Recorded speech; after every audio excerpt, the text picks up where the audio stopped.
welcome to Reflections with Rhonda Jones. And today we have a full house.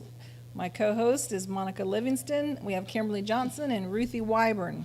So we have four heads up here full of knowledge and useless trivia and lots of female opinions, and we hope you enjoy it. I was thinking the other day, we call the show Reflections because we reflect on a lot of information that we've been taught, and we reflect on a lot of things going on in the world, the country. But it could be called a lot of other things like reflections and ruminations and criticisms and observations. But we try to bring to you things that are kind of contemporary things going on right now in the news or our lives. And sometimes we have a boring week, and then we have to make up a lot of stuff. So you'll never know.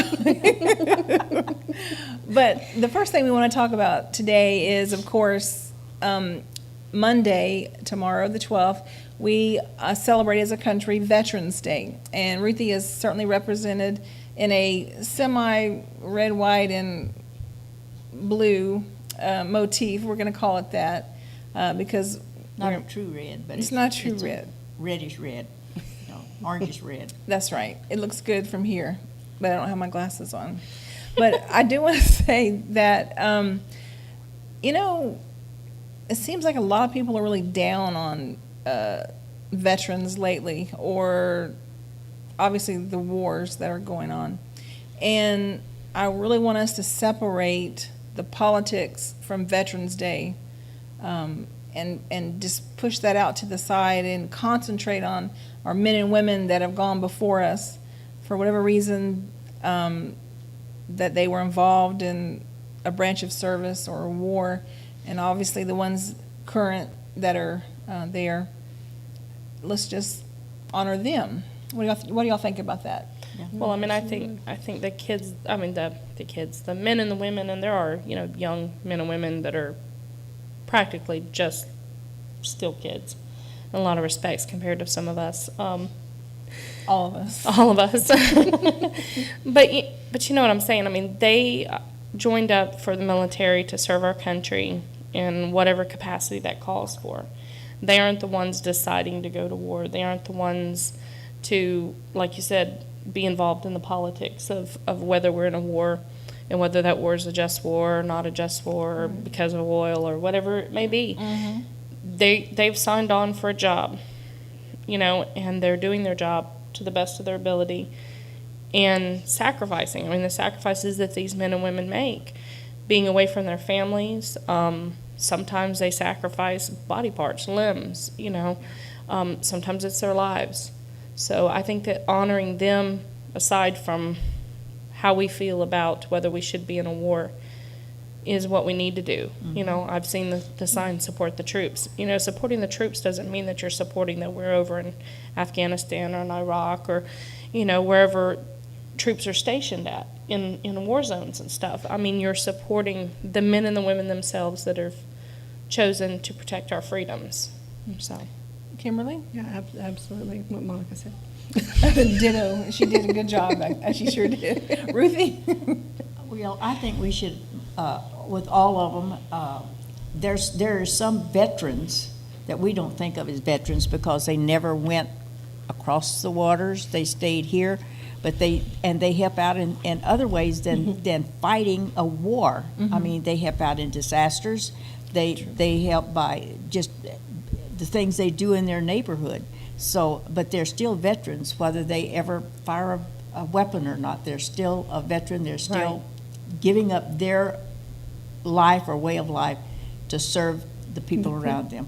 Right. Very good. That's a very good insight. And, at my children's school and the neighboring schools here, because we are a military community, you all the time see young men and women in the military that come into the schools to help with different activities that go on. Like I know the school they were at last year, they had men and women that would come the first few weeks of school to help make sure that the kids got on and off the buses safely and got directed to where their classes were, and things like that Yeah, and they don't have to do that, but they do it. And, most of them come out and do it with a smile and are courteous Yeah. and kind. They help with the carnivals and, they're there for PTAs. And we've even had them come here when we've had a Yes. community event before. And, So, I mean, if we can't separate, and this goes a long way in saying something important too, if we can't separate people from their philosophy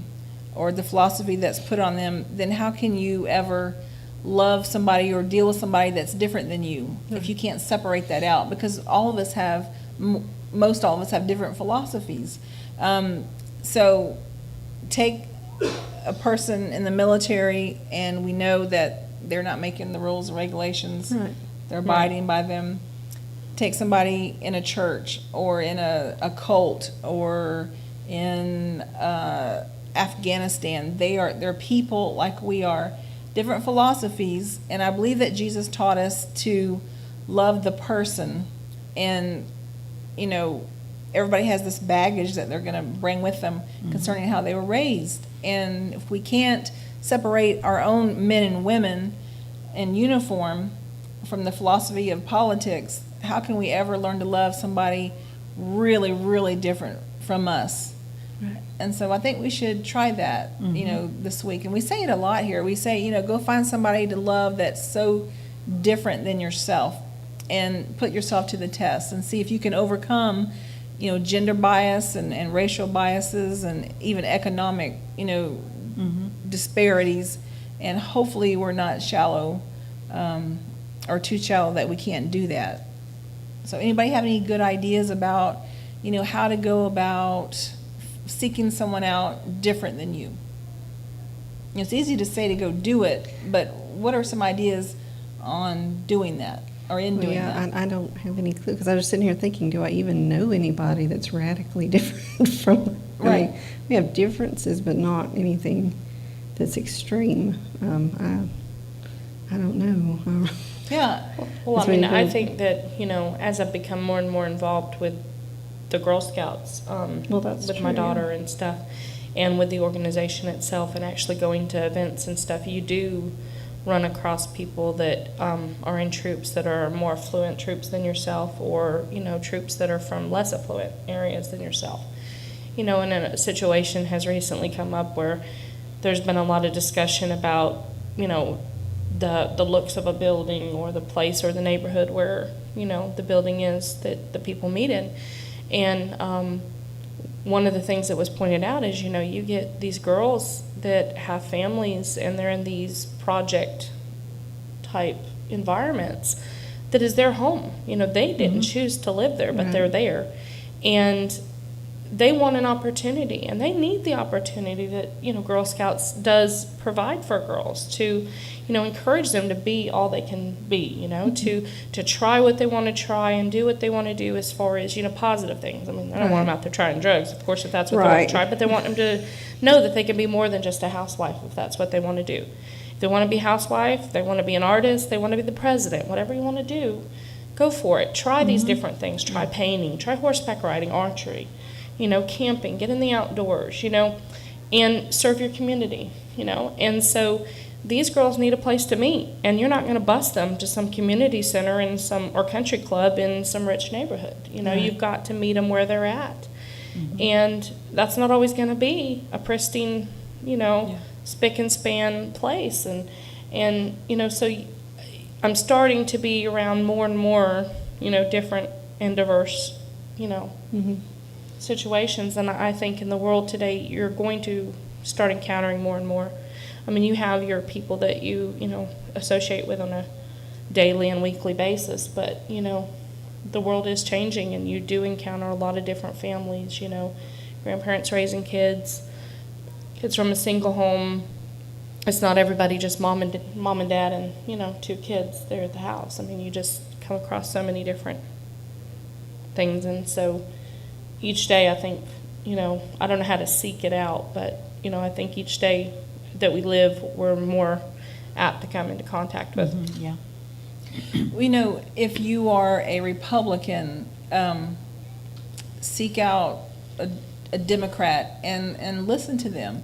read something that they wrote, see what kind of a bill that they may have, co-sponsored, and see, don't close your mind off to things. And, I've been very guilty of that in my lifetime.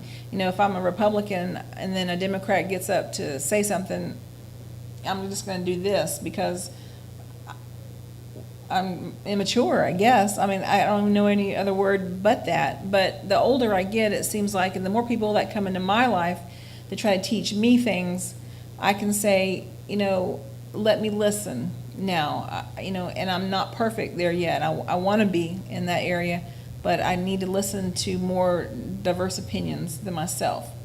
Now, Ruthie, being the elder of the group, or the one with more experience in life. The wise one. Elder's fine. What do you think? I mean, how can you, being who you are, go find somebody that's different and try to respect their point of view? Well, I was thinking about that, and really about the only difference between me and somebody else is I don't work and they do. I mean, it may be a man, it may be a woman, but still, they're the same. Mm-hmm. I mean, that's the way I look at it. But I've had a lot of years to look differently and learn to look this way. And I don't look for the differences. Everybody's got their own way, and who's to say it might be better than mine? And the only way I'll know is to listen to what they have to say and watch what they do, and then I can say, oh, that's better. That's something I need to do. Or I can say, no, that's not something I need to incorporate. But like I say, when I look at people, about the only difference I see is that they're working and I'm not, or they're a mother and I'm not. Right. I mean, I'm a mother, but I'm not raising young children. That's Right. what I mean by not being a mother. And that's really about the only difference I see in people at my stage of life. Well, I will say this for Ruthie. To me, she's more forward-thinking than most women her age, or most people her age. She has more of a, wouldn't you say, Kimberly? She has Oh. more of an open mind. She's not just people her age. She's Yes, she's one of the most open yes, people I've ever met. that's true. Right. Right. I mean, she'll entertain something, and you would never think Ruthie would buy on to something, but she doesn't do it just like this. I mean, she thinks about it. She checks her spirit, I guess, or she gives it time to rattle around in there, and for the most part, she really goes along with a lot more things, and than I would naturally. She's a more accepting, I think. And Have that's more a, time to work on it. well, we're trying to give you a great compliment, because in life you don't find a lot of people that way, especially older people. And some people, even though they've had the years Right. to get there, Yeah, they go in that's the true. opposite direction. Well, So- to me, a closed mind is like a stagnant pool. All it has is dirt and grit. If you've got an open mind, you're like a stream, and things can flow into you, and you can accept or reject. That's the way I look at life. So It's a good way to look. Sure, y'all heard it right from Ruthie. All right, so basically what we're saying, two things right now is, honor a veteran. Number two, we want you to find somebody different than you and just experiment and see if you have something in common. And even if you don't, we know we have the main thing in common is we are all God's children. All God's children.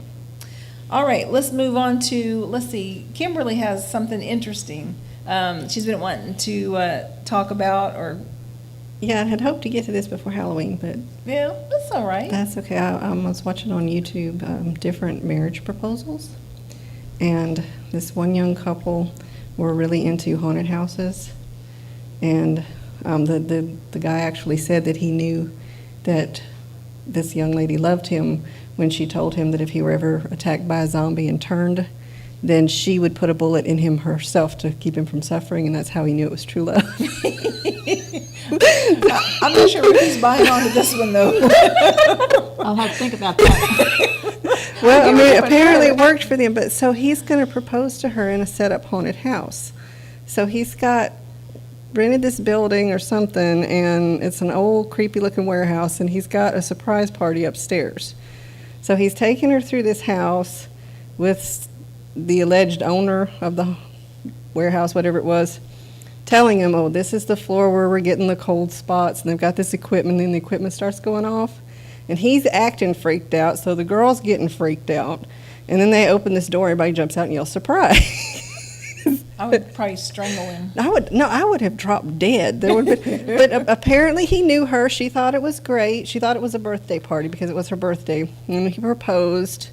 And I guess it's good to know somebody that knows you that well, that would know that you would appreciate it, because I'd have fell out on the floor. Yeah.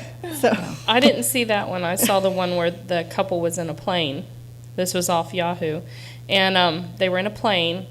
And she suggests, by the way, I might have thought twice about it, but all of a sudden he's like telling her that the controls are failing and to get out the manual, and she's flipping through the manual page by page. My gosh. And he's up there knowing what's going on, and she has no clue, and she's flipping through the pages and gets to this one page, and it's like, will you marry me, or something like that on the page. I don't know the exact way it was or whatever. And apparently she took it well and didn't. I mean, I might have beat him to death when we got on the ground. Once you landed.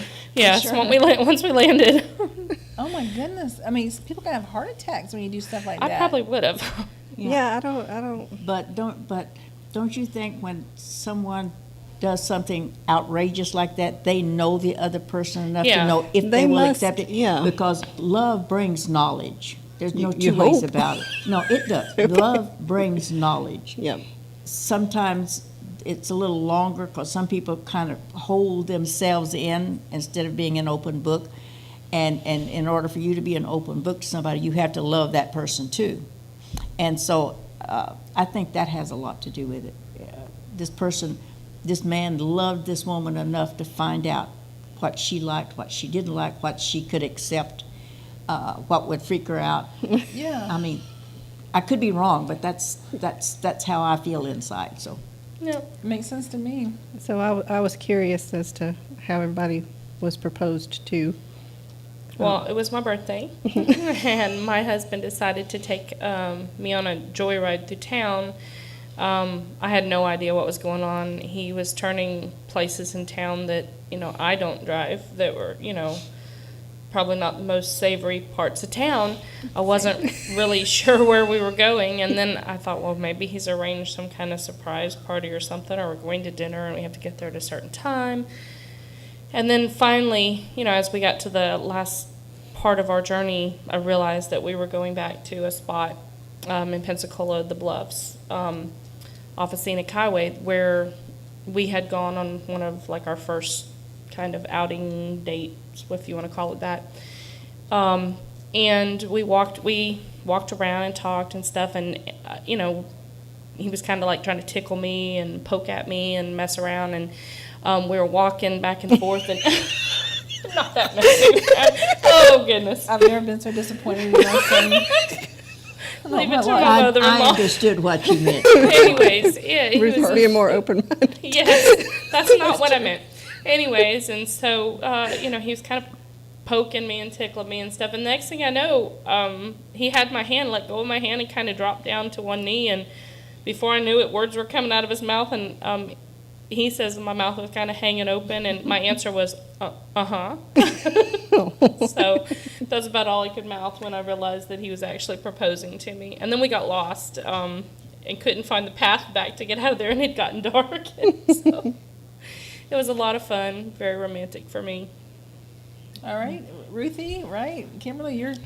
Which time? Well, let's see. I know you're not like Elizabeth Taylor.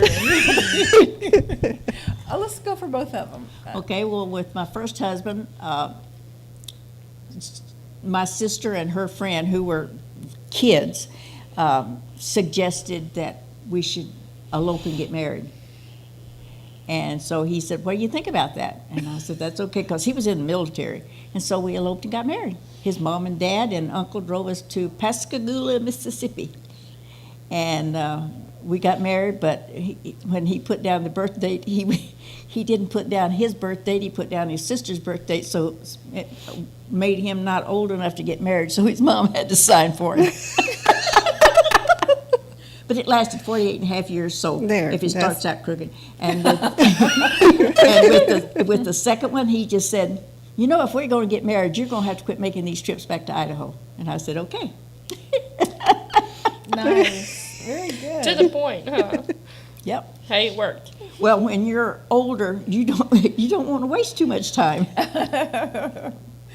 Well, Ruthie's her first husband was sick and he died of cancer.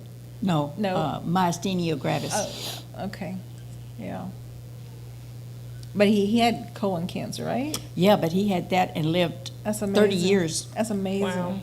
Wow. afterwards. So That I is mean, amazing. and he had no chemo and no radiation. He just had surgery and changed his diet and went on a vitamin regimen, and he was healthy the rest of his life Wow. until he got this Okay. disease. So Wow, that's sad. What about you, Kimberly? Well, Rick says I asked him, but we had been dating for a while, and well, not a big long while, and he was, are we exclusive? And I'm like, yeah, and I'm like, so where are we going with this? And he says, like, where are you wanting to go with this? and I was looking to marry him, but later he got me the ring and proposed at Red Lobster. It was very romantic. Yeah, that But sounds romantic. we met whenever I was in my Pentecostal phase. Pentecostal, not Pentecostal because I didn't do the hair thing, but full gospel, I guess, charismatic. Yeah. Okay, and he saw me sing in church, and he said he went home and prayed that he could be my husband. Oh, And my goodness. I always tell the kids you got to be careful what you wish for and pray for because you're liable to get it. Well, what's that Garth Brooks song, Unanswered Prayers? So, Well, that was an answered one. You have to I ask know. him how he feels.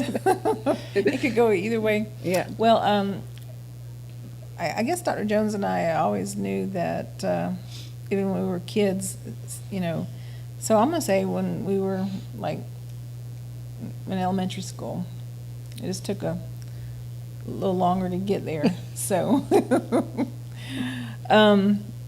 but I guarantee you if somebody tried to scare me, Yeah. but I understand what Ruthie's saying if they know you like that kind of thing, but who would like almost going down in a plane, like if it was on fire? Well, I guess they or- were both kind of like thrill seeker type people and really loved action and doing stuff. I mean, they were up in a plane together, just the two of them. It wasn't like a massive plane. It was a two-passenger. I think he was flying and she was in the back seat. But, Wow. yeah. That wouldn't work for me, so I'm glad my husband knew that. what you like, Yeah. be tickled and poked and prodded.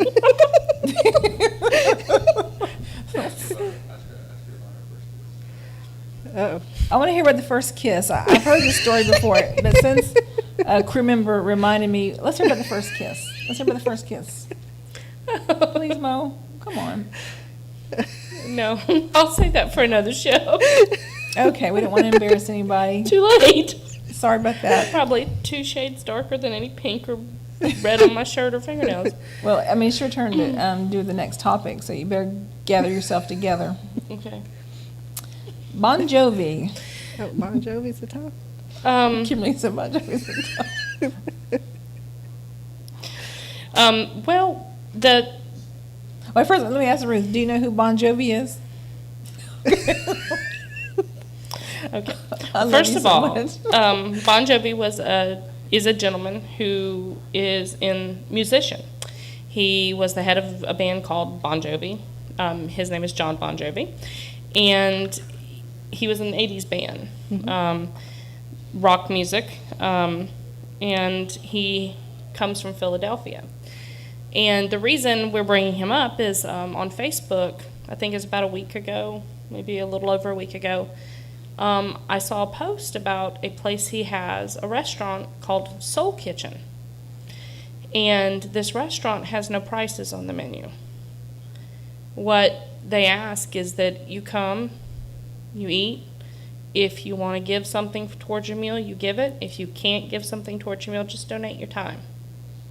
They've been open over a year. Their year anniversary was October 19th of 2012. They opened in 2011. And it says that let me get to the actual thing here. Just a moment. Well, you go ahead. I don't know, we have a viewer comment. My dear precious sister in crime, Tina Furlow. She says, is reminding us of the quote that a mind is like a parachute and it only works when it's open. Then, of course, a crew member has mentioned that sometimes if your mind is too open, all your brains will fall out. So I guess there's a healthy fine line there. and there's a happy medium in most things. Yeah. Okay, this is not wanting to plug. Okay, here it goes. Hold on. Anyways, the restaurant's been open right at a year. I think it's something like 11,000 people that they've served meals to. And they've had, countless hours of people that have donated their time and, done work and helped to serve meals to others. And that's not the only, thing that he's been involved in. Apparently, Oh, I'm sorry. Go ahead. Doesn't he build homes, or he's built some homes for Yeah. Katrina victims? He's actually was the first one named as a founding ambassador for Habitat for Humanity. Wow. I didn't know that. And it said that in 2005, he's been raising awareness since 2005. He provided funds to build 6 homes in Philadelphia and built the homes right along the homeowners, the families that were to get the homes. He is a part owner, or one of the owners of the Philadelphia Soul Arena football team, and which doesn't, I guess it's now non-existent. But after the Katrina, the floods and stuff in Katrina from the hurricane and everything, he donated $1 million to help build 28 Habitat for Humanity homes in Louisiana. Wow. So this is somebody who, is a big name star, but they're putting their money where their mouth is and helping people. Mm-hmm. He's doing, he didn't just do it for Philadelphia where he's from, but he's done it for Louisiana. But it seems like he's interested in people. Mm-hmm. And interested in people's lives, in trying to help them. And, I just applaud that. He also gave, in 2005, he donated, or his band donated $1 million to the Angel Network Foundation through the Oprah Winfrey Show. Wow. And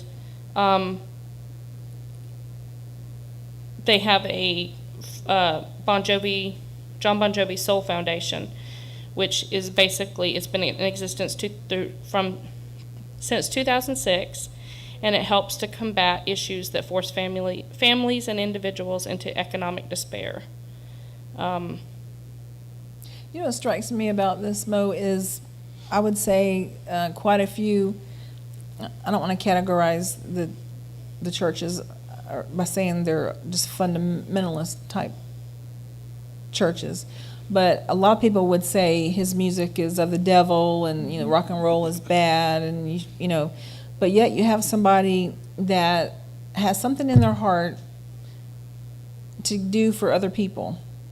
And to me, it just goes to show you that what we were talking about earlier, we all don't have to have the same philosophy, don't have to like the same music, but there's something in us, I believe, that God has put in there to give us the ability or the want to help other people. Right. And if we don't, God still has given it to us, but we've just suppressed it and just patted it down. And so I applaud somebody. I couldn't tell you maybe 2 or 3 songs that the guy sings, but because it's not my type of music, but that's fantastic. Well, I could probably sing some, but I'm not going to, so don't ask. No, you're not forthcoming with information today. Just selective about the information. But, I do. I think it's wonderful. To see somebody, you see celebrities, that give back, and that's great. And a lot of them, it's just a donation. But to hear, he's got a restaurant that, is out there that is, it's not just he's giving to people, but he's inspiring other people to Right. give. If you have to come in and get a meal and you can't pay for it, great, that's fine. Don't worry about it. Give your time. He's teaching people to give as well, and to not just be takers. And I think that, sometimes you can give and give and give to people, and they just learn to take and take and take. Right. And I think that in, like the Habitat for Humanity, where they do build homes for families, they have to do a certain amount of work towards getting this home built, and they have to, do things so it's not just a taking, experience. And then, with this kitchen that he has, this restaurant, to, inspire people to, if you need the food, work, Yeah. just give your time, and, things like that are awesome. Yeah, it's kind of like an honor system. I know when I was growing up, there was a lot of people that had an honor system where you just, if you wanted to use their boat, you just took the boat and you put the money in a place that has been, designated. And during a lot of those honor systems, people don't lose money. There's a dairy farm in our area that does the same thing now. They sell milk, and it's $3 a gallon, and you can go and pick up that milk and leave your money. Wow. There's nobody there to take the money because he works, and I guess his wife does too. But anyway, and I know there's a place in Alberta where they have just some produce setting up by an old building, and you go in and he puts the price there, and you go in and you get what you want and put the money down. It's an honor system. Wow. And he very seldom ever loses produce that he doesn't have money for. So, Wow. And this guy's restaurant is similar to that, I think if the more you give people, as a general rule, there's some that's going to take advantage of it. Sure. That, and you expect that. But the more that you give people the opportunity to do good, they're going to do good. Right. And you see it with a lot of celebrities, like you said, some people are quick to judge his music or other people's music, or just other Lifestyles, people. yeah. Like Ellen DeGeneres, people are, bash her left and right because, Of her lifestyle. her lifestyle choice. And, that's what they believe, that she's, chose this, or whether she's born this way, but they're going to bash her. But the woman is a very giving person, Yes, from she what I is. can tell. She, like this one school, I watched her show, and she built a library for the school, and the school's in a poor area, so she made sure that they had a bunch of food and coats and toys for the kids at Christmas time. And I've watched numerous shows where she's, given, like a lady that was in our audience that just, brought a smile to her face and other people's faces, a home and a car, and, just blessing people. And, I think, a certain amount of that is going to go, people will say, oh, well, ratings and, her popularity. But, people can get ratings without giving Sure. away Right. tons Right. of money to organizations and to charities and stuff. That's true. They can find ways to get the fame. Look at these celebrities out there drinking and drugging and Yep. acting fool. They're going to get lots of attention, Yeah. but they're not doing anything to bless another person. So, Yeah. I think the big thing here is that you can judge somebody by What you think is What you right or think. wrong. Yeah. but not entertaining the whole of who they are and what they do and what they believe, and the spirit that's in them, and Absolutely. And I love Ellen. She is Yeah. awesome. That's like the verse in the Bible that says, judge not that you may not be judged. They're not talking about the judgment of God. They're talking about you judging your neighbors and your neighbors judging you.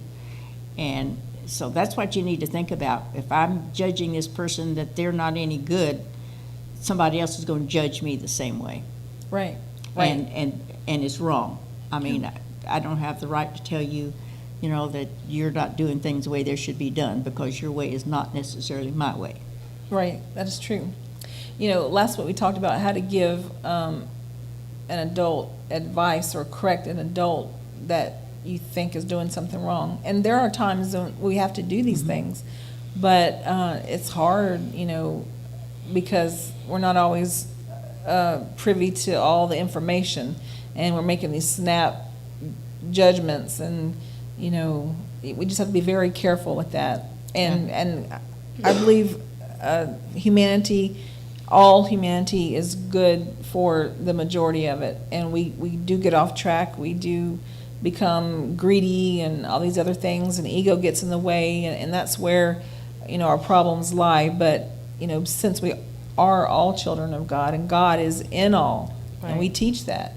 And matter of fact, Dr. Jones went over that last Sunday evening, and he did a marvelous job, saying, you know, there is one body and one spirit, and there's one God over all, in all, and through all. And that all means all. You know, some alls in the Bible that they don't, and you'd have to have the kind of a, you know, expertise in the language and the culture and everything to know when all means all. And so I'm thankful that we're all, you know, I do believe this. There are a lot of things in the Old Testament that they're hard to swallow, but these are these people's experiences for the most part. But there are a lot of proverbs that make a whole lot of sense.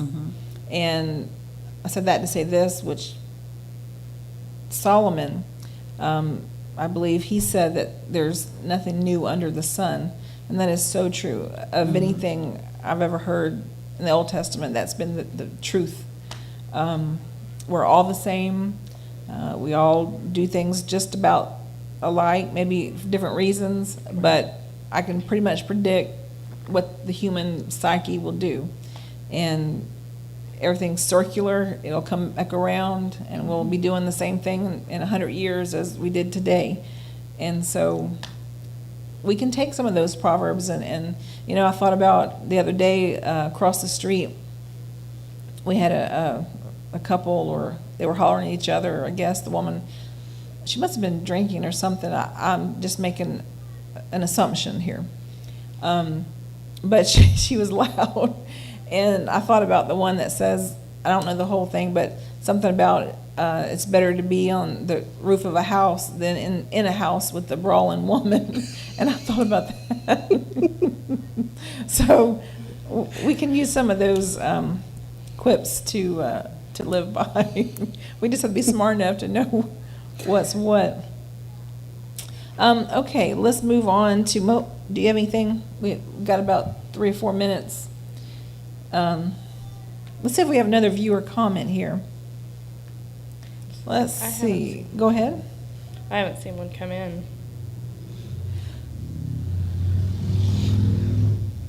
Oh, I do want to say something. I noticed this week, and I read it several places on Yahoo and different things that you know, everybody's concerned about the people in New York and the areas, not just in New York, but the areas that were hit with big superstorm Sandy.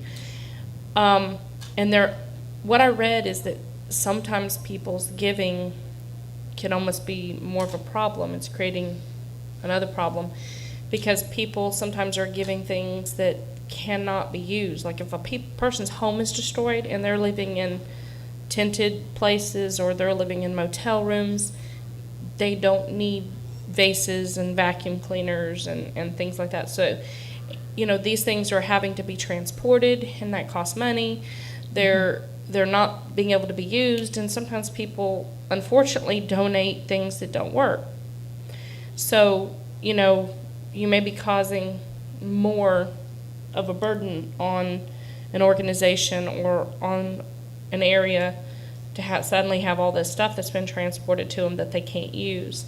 So before you give, you know, seek out, you know, some wisdom on what to give. You know, of course, money is probably the best thing because then, you know, a lot of people are having their needs provided with stuff because they're in temporary places like a hotel or whatever, but they're needing food and, you know, either donating a canned good, but the canned good has to be transported. And they said sometimes a single canned good could cost $15, $25 to get from point A to point B. So, you know, money doesn't cost that much to transport because you can write a check you can make a transfer electronically. Or you can do this too. Dr. Jones and I have done this before. On your cell phone, you can text, I think it's 90999, and then you just write in the subject line Red Cross, and they'll donate $10 off your cell phone bill. And we've done that.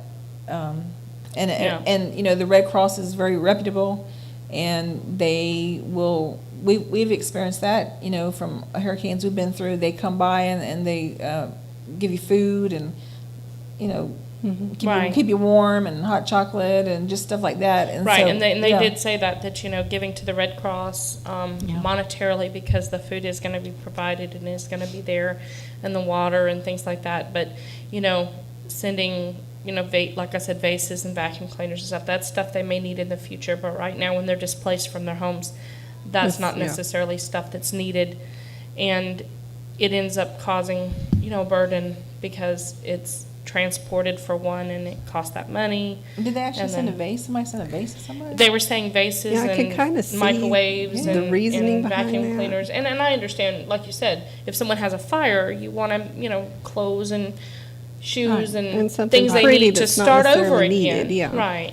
But But this they're not isn't the needing this time right for now. that. Yeah. This isn't the time for pretty. Well, No. So I just thought I'd throw when that they out had there, those because people are tornadoes donating. up in Alabama, I know a church that took a truckload of stuff up there, and they took like screwdrivers and chainsaws and food, but That's a good they idea. drove the people, two gentlemen from this congregation drove this truck full of this stuff up there. Right. And they knew they needed chainsaws for cutting down trees and this type of stuff. And so Right. they took some of this stuff because they were getting a lot of money and a lot of food and a lot of clothes. But this was stuff they needed that most people didn't think about. But because Right. we had been through Ivan, the people in this congregation thought about that. And like I say, two gentlemen drove the truck up there. The church furnished the truck.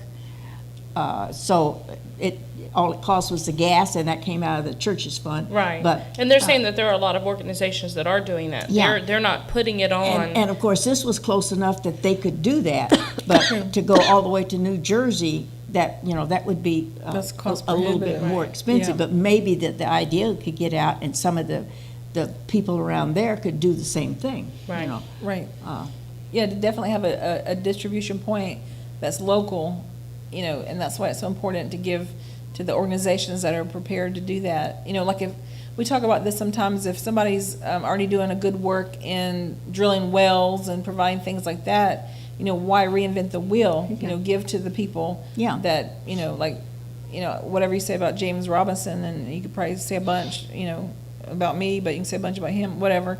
But they do a good job giving people water. Yeah. And so, you know, donate to somebody that does a good job, and you don't have to start from scratch. Well, it's about time to wrap things up. Next week now, we've got a lot of topics we didn't get to.